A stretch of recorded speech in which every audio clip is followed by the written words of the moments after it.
Good day. I'm Richard Ham, Chair of the History Department here at the University at Albany.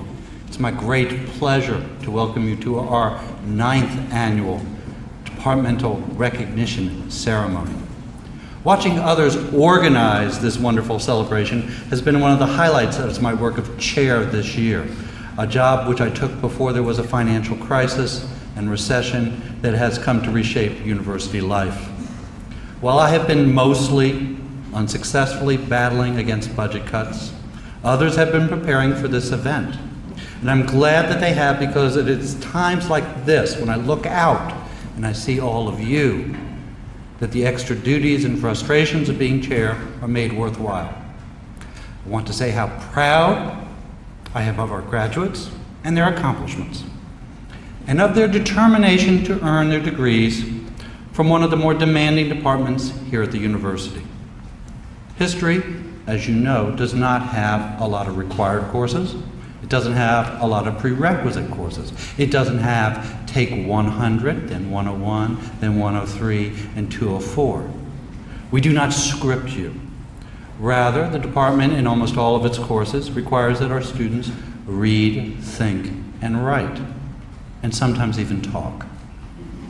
As a rather outraged student once said to me upon receiving his failing paper, "This is a history course. I did not know I was going to have to write and think." Graduates, you did know you had to write and think, or you learned you had to write and think, and that is all to the good. And while you're going to hear it a lot of different ways over this weekend, let me put it simply for you: congratulations.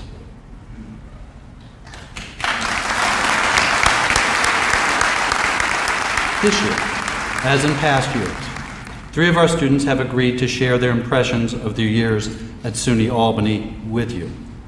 2 are our graduates, and 1, in a new tradition, is a current student. I'm going to read their names now. Obviously, they're sitting up here on the podium. And they're going to come up and talk. Jasmine Bumpers, Dennis. Oh, Dennis, say your name for me. Sir Duke, thank you.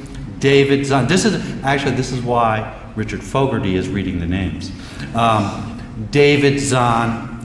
When they're done, I will return to the podium to introduce our keynote speaker. So, without further ado, Jasmine Bumpers. Having talked to friends in other disciplines, I've come to realize that the history department here at the University at Albany is one of the few that really seem invested in their students. It's because of the many wonderful history professors that I have had and others I have yet to take classes with, but I've heard great things about, that though not entirely ridding this natural pessimism, has made her optimistic about at least one thing: that here at the University at Albany there exist professors who do care and are willing to go to great lengths to ensure their students thrive. I feel so very honored and privileged to be a part of such a warm and welcoming community. Thank you.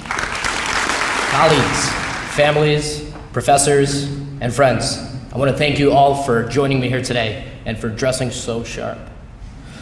I'm honored to address this class full of the brightest minds and writers I've ever met in my 4 years here. You know, I remember being in your places 4 or 5 minutes ago, just right there. I remember being proud and dignified, impressed with the ceremony and the speakers. I remember being bored.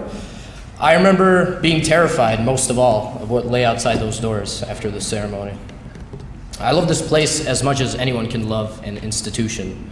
I look back fondly on the past 4 years.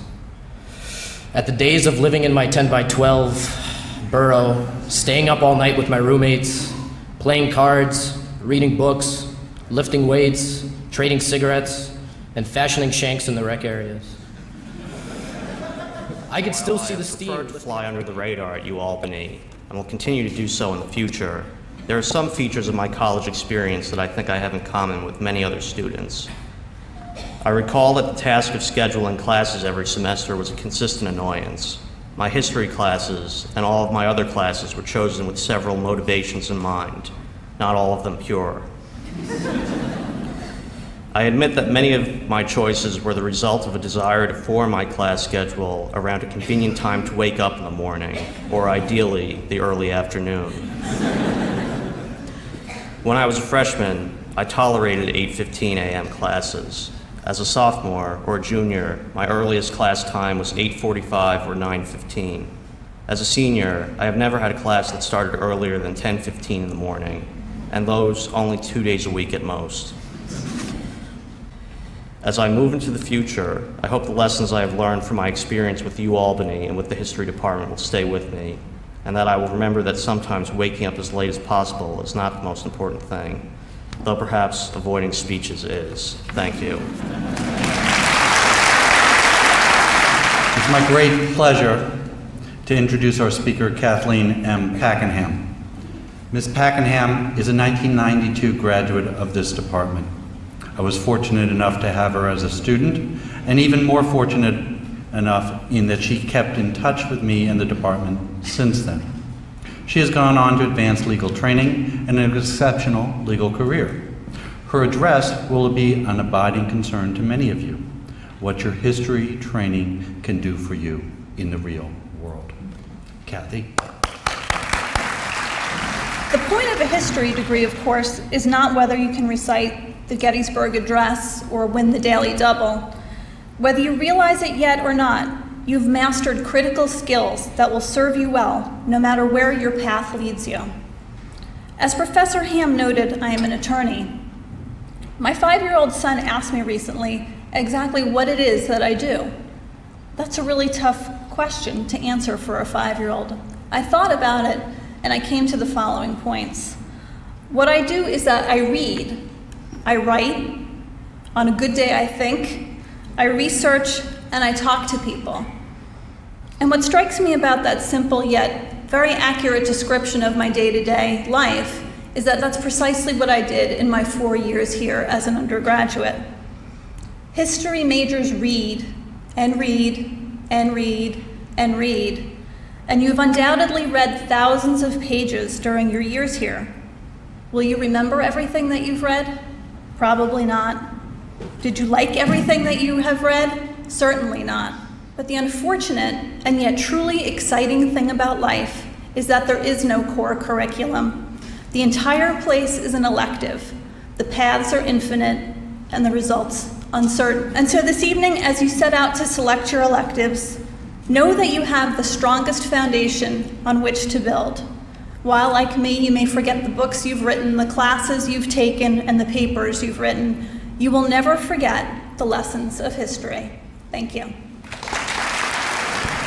55 years ago, Chief Justice Warren talked about the importance of education in modern life.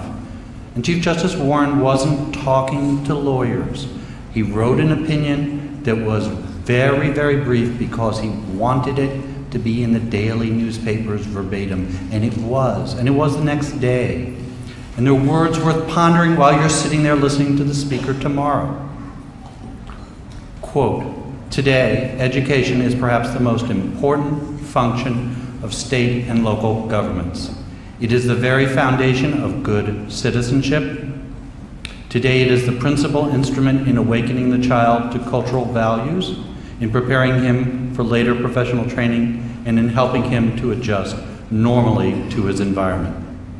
In these days, it is doubtful that any child may reasonably be expected to succeed in life if he is denied the opportunity of an education. I hope that your education here gives you a good basis to succeed in life. And while other students next year will take your place in the classes you attended last year, they will never replace you. Thank you.